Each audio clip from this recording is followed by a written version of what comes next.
On the day I completed the divorce procedures, I bought a high-speed rail ticket back to my hometown. Accompanying me were only my mobile phone, ID card, and a bank card with little balance left. These were all my possessions over the years. The old butler at home called to remind me that there were still some items I hadn't taken away. I told him to throw them all away. I didn't need them anymore. He then said that the young lady was crying and looking for her father. She would soon have a new father, the one she had been longing for. My daughter was really similar to her mother. Even the man they loved was the same. In the past, I would feel sad about this. Why couldn't that person be me? Now, I'm relieved. If there's no love, then so be it. Life is just like this. Before the high-speed rail started, I said the last sentence to the other end of the phone. Tell him to rest assured. I won't disturb him for the rest of my life. After saying that, I turned off my phone, changed the SIM card. From then on, this city had nothing to do with me anymore. The person sitting next to me was a little boy about the same age as my daughter. He looked at me warily with his big round eyes. Once, I loved children very much, but now I had lost interest in everything. The little boy was very quiet and well-behaved throughout the journey. Instead, it was his parents who talked loudly on the phone and cursed all the way, making it impossible for people to have peace. I simply put on my headphones and closed my eyes to rest. I don't know how long it had passed. I felt someone gently pull my sleeve. I opened my eyes and saw the little boy pursing his lips and saying to me, "Uncle, my dad is gone. Can you help me find him?" I turned my head to the free-seat area he pointed at, and it was already empty. I didn't know what had happened and immediately called the train attendant and the police officer on the train. After some investigation, we found that the little boy's father got off at the passing station and kept looking back when leaving, afraid that the little boy would follow. In other words, the little boy was abandoned. There were discussions among the passengers in the carriage. They openly criticized the boy's father in front of the little boy and said how pitiful he was. But the little boy sat quietly on the seat, neither crying nor making a fuss. I thought for a moment, showed my ID to the police officer, and left my home address and contact information. So, when I got off the high-speed rail, in addition to my mobile phone, ID card, and the bank card with not much balance, I also had a child with me. I settled down again in my hometown, tidied up the abandoned small courtyard, and planted various vegetables and fruits. I carefully framed my grandmother's portrait and hung it in the middle of the living room, as if she was still watching over me in this home. I gave the little boy a new name, Wang Teng, went through the necessary procedures, and added his name to my household register. From then on, my household register was no longer just a lonely page. Wang Teng was not a child who liked to smile. He always looked at me seriously. He seemed to understand everything, more mature than his age. Although he was only 4 years old, when I was the weakest, he would step on a small stool to cook porridge for me. This reminded me of my own daughter, that spoiled little princess who could get whatever she wanted, whether it was a ski resort or a candy factory.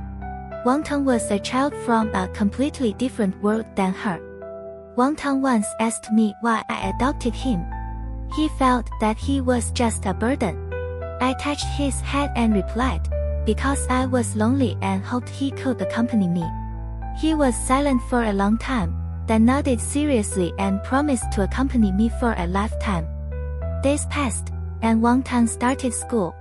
From kindergarten to primary school, he even became the monitor. But one day, I received a call from the teacher, saying that Wang Teng had a fight with someone. I was very surprised because Wang Teng had always been a well-behaved and obedient child, and he was very precocious and never quarreled with his peers. The teacher told me that the reason for the fight was that a newly transferred student, Bai Yao, said that Wang Teng was going to compete with her for her father. I was stunned and felt mixed emotions. In the office, I saw Wang Teng writing his homework quietly. His mood was stable, and I felt relieved. But the little girl who was losing her temper ran over to me as soon as she saw me. I gently pushed her away and told her that she had mistaken me for someone else. I looked up at the woman in the room and said calmly, "Miss, hello. I'm Wang Teng's father." I never thought I would see Lu Yanru again. The world is big, and some people, once missed, will really never meet again. Bayo was crying very sadly and accused me of not wanting Wang Teng anymore. Lu Yanru stared at me without saying a word. I knew she was waiting for my reaction. I helped Wang Teng pack his school bag and told him to go home first. He nodded simply, picked up his school bag and left. When Bayo saw Wang Teng leave, she immediately wiped away her tears and ran over to hug my leg, begging me not to be angry. I bent down and touched her head, then looked up at Lu Yanru and said, "Miss Lu, can we talk alone?" My past with Lu Yanru was plain and unremarkable and not worth mentioning. When my grandmother was young, she was kind to the Lu family, so the Lu family always sent some gifts. After I was admitted to university, my grandmother was old and worried that I wouldn't adapt to the big city alone, so she contacted the Lu family to take care of me. That year, when I came out of the railway station with my luggage, I saw Lu Yanru at a glance. His casual appearance made my heart flutter. We were in the same university.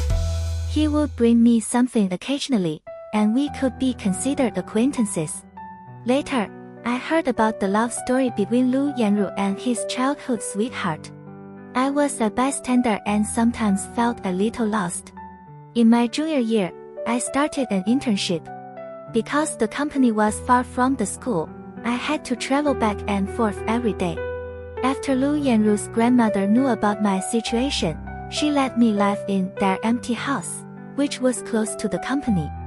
After moving in, I found that there were traces of Lu Yanru's life everywhere in the house.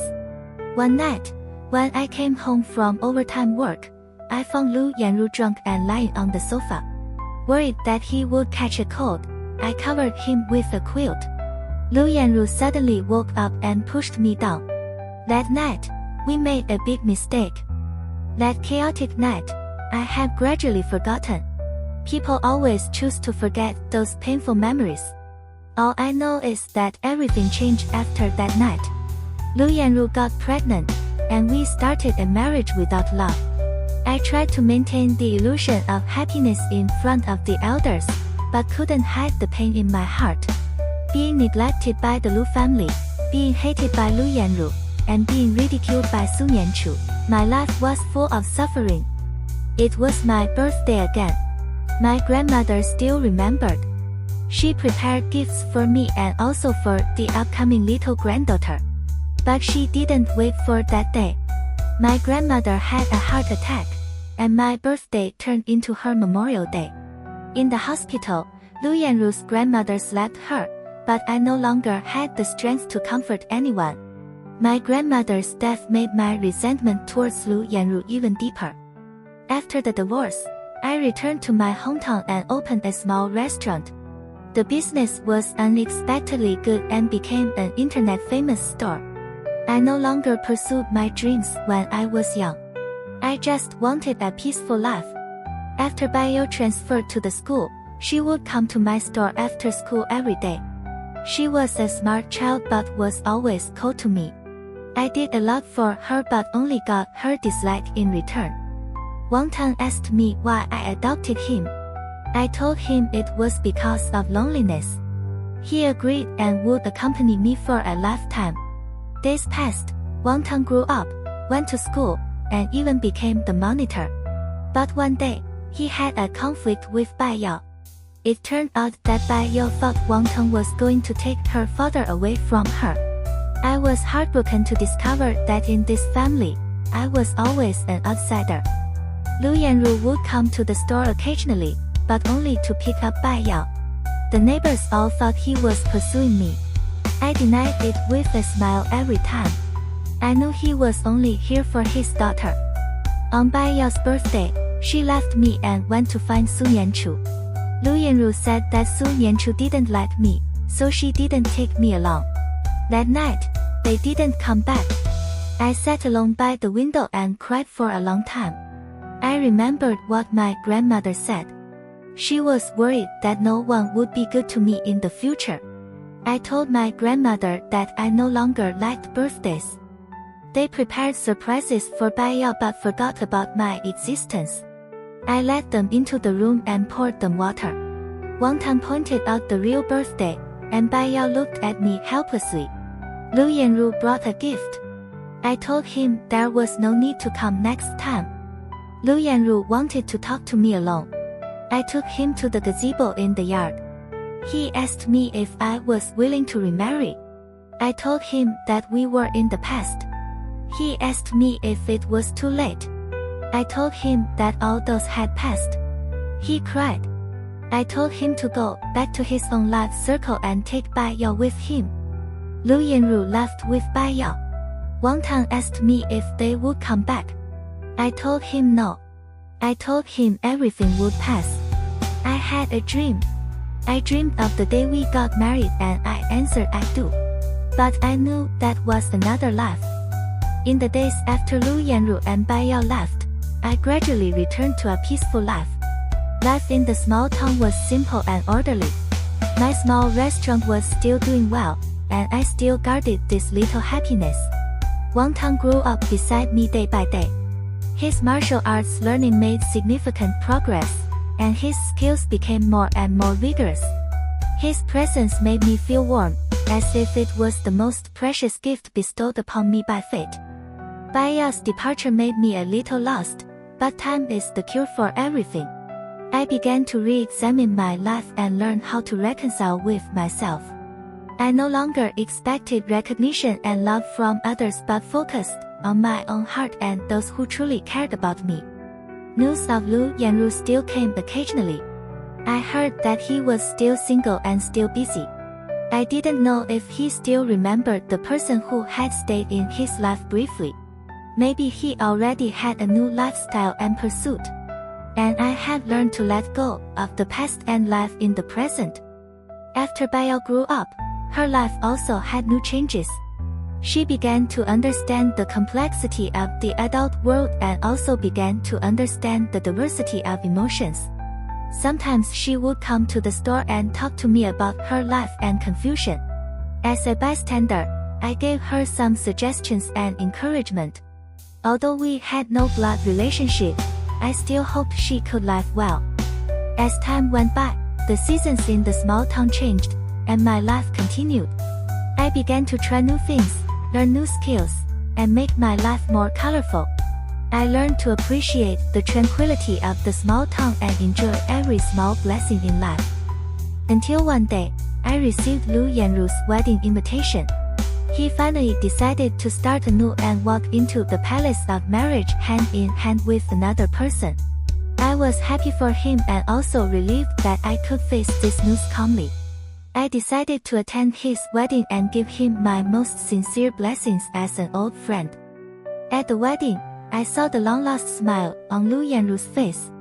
He looked happy and satisfied. I also saw the gentle and kind bride Shen Yuchu. Her love for Lu Yanru was obvious. I silently blessed them, hoping they could grow old together and live a happy life. After the wedding, I didn't stay any longer and returned to my small town with a peaceful heart. I knew that I still had a long way to go in my life, and I was ready to welcome every new sunrise.